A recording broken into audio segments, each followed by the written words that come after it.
I've talked about UNLV a good amount this offseason because I think they are a very interesting situation for a number of reasons. A couple of weeks ago on the show, I brought up the report that Dan Mullen was fielding Power 4 offers last year, but decided to hold off and stay at UNLV. And one of the reasons he apparently did that was because he believes UNLV will have access to the college football playoff if they have another strong season. Now, recall that in the S&P Plus rankings from ESPN's Bill Connolly that came out, ranking all of the conferences, it was the SEC first, the Big Ten second, the Big 12 third, the ACC fourth, and then there at fifth was the Pac-12. That doesn't surprise me. And then with a larger gap than I was perhaps expecting in the on-paper metrics, the Mountain West and American were tied.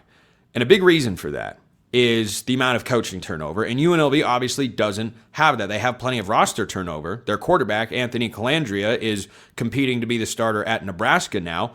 And they have brought in Jackson Arnold from Auburn. And similar skill sets between those two guys, by the way. Jackson Arnold playing in this version of the Mountain West, I don't think is anything we expected when he was coming out of high school as a consensus 5-star quarterback recruit. But let's talk about this UNLV schedule, because when you look at the way that it is set up, and remember, the Mountain West, unlike the Pac-12, doesn't have the flex option late in the year where the home teams are set and the road teams are set, but the conference is going to be able to play around with the matchups to try and set their league up to have another quality game, not just that people want to watch, but that can help bolster a potential college football playoff resume. I think it's very smart. The Mountain West doesn't have that. So the lineup of conference games, of which there are 8 for UNLV, they're going to be favored in most of them. That's not where the college... You have to make your conference championship game. It's not written in the rules that a group of 6 team has to do that.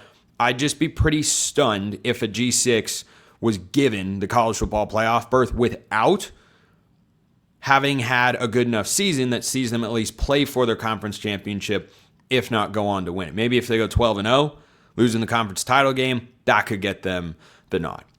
So UNLV's got their 8 conference games, which start, by the way, on September 5th at Hawaii. That game, as far as early season conference championship implications, is one of the first ones in all of college football going into next year, because it happens the second week of the year. And sometimes these group of 6 schedules get a little bit funky, and UNLV's does get that way to an extent. So their Mountain West opponents, they play at Hawaii. Then they don't play another Mountain West game until October 10th. Do you know who their first home Mountain West game is against? That's right. The newcomer, new kid on the block, North Dakota State. Stoked for that game. Absolutely, positively stoked. Frankly, for every game North Dakota State plays, just because I'm curious to see how they are able to compete right away in this league, which is indeed a good group of 6 league. So that starts off 7 straight Mountain West games with one bye on October 24th. It's North Dakota State. They go at Air Force, got a bye, come back home, play NIU. They're a football-only member of the Mountain West. Then you play Wyoming, trying to get their program back on the railroad tracks heading forward there. They go at New Mexico, tough game. At San Jose State, host Nevada. Best guess, in the Mountain West games, UNLV is an underdog at most in 2. They could be an underdog at New Mexico. They could be an underdog at Hawaii. I think they're favored in every other game. Doesn't mean they win every other game. It means on paper, they're going to have the better team. So that's not the only consideration, of course, when talking about the potential of being a Group of 6 playoff team. You have to have the non-conference results to be able to warrant consideration over other Group of 6 contenders. And picking up Power 4 wins is indeed the most highly coveted commodity in this market. So, the Power 4 opportunity, oddly enough, for UNLV, I don't know how this gets on the schedule, but it did. It's a home game in the middle of conference play on October 3rd. I don't know. Don't ask me. I imagine it goes back to the downfall of the Pac-12 once upon a time. I'm guessing. They host first-year head coach Tosh Lapoy and the current leader in the clubhouse to be my ACC dark horse contender, California Golden Bears.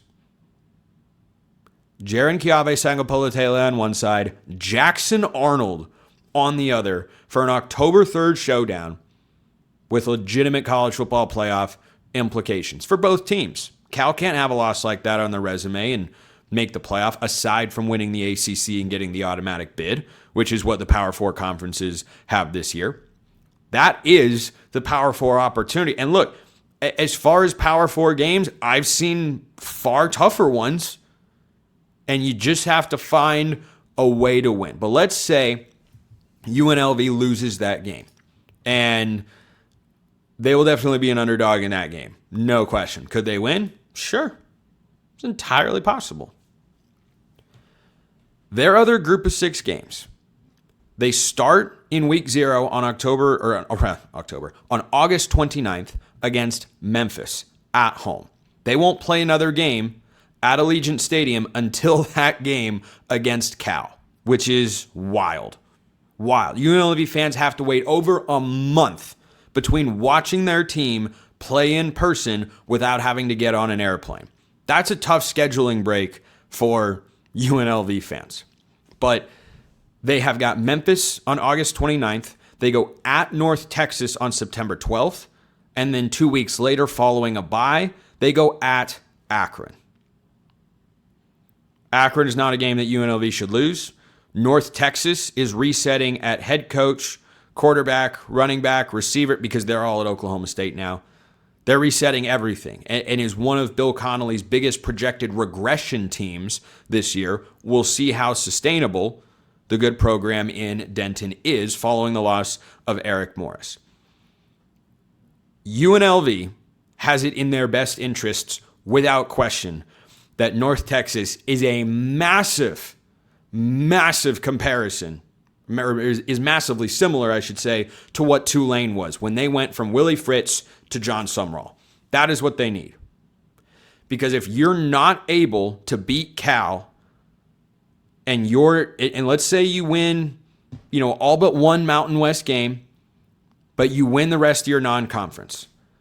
Memphis has got a new head coach, Charles Huff. North Texas got a new head coach. You need at least one of them to pop. You would like both of them to pop.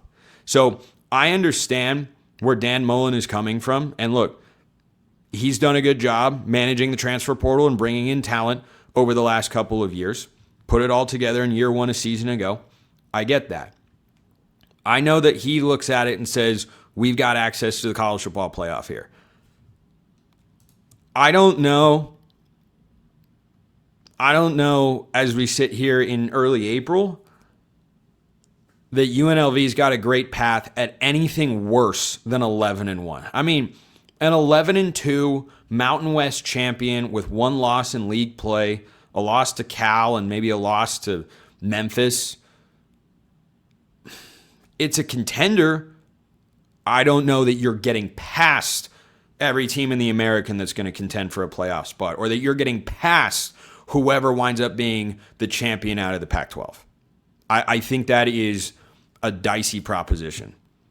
But if you beat Cal, you can give yourself some leeway to lose to a Mountain West team or Memphis or North Texas, because you can have that Power 4 win. That's why Tulane was able to get in last year, because they beat Duke and they beat Northwestern. And that led to them, once they won the American, being in as a college football playoff participant. So I think it's tough for UNLV. I think it is tough, not impossible. But if Dan Mullen has them right there in the mix, it might be his last year in Las Vegas. Appreciate everyone listening. I will see you next time. Until then, hope you all have a wonderful rest of your day.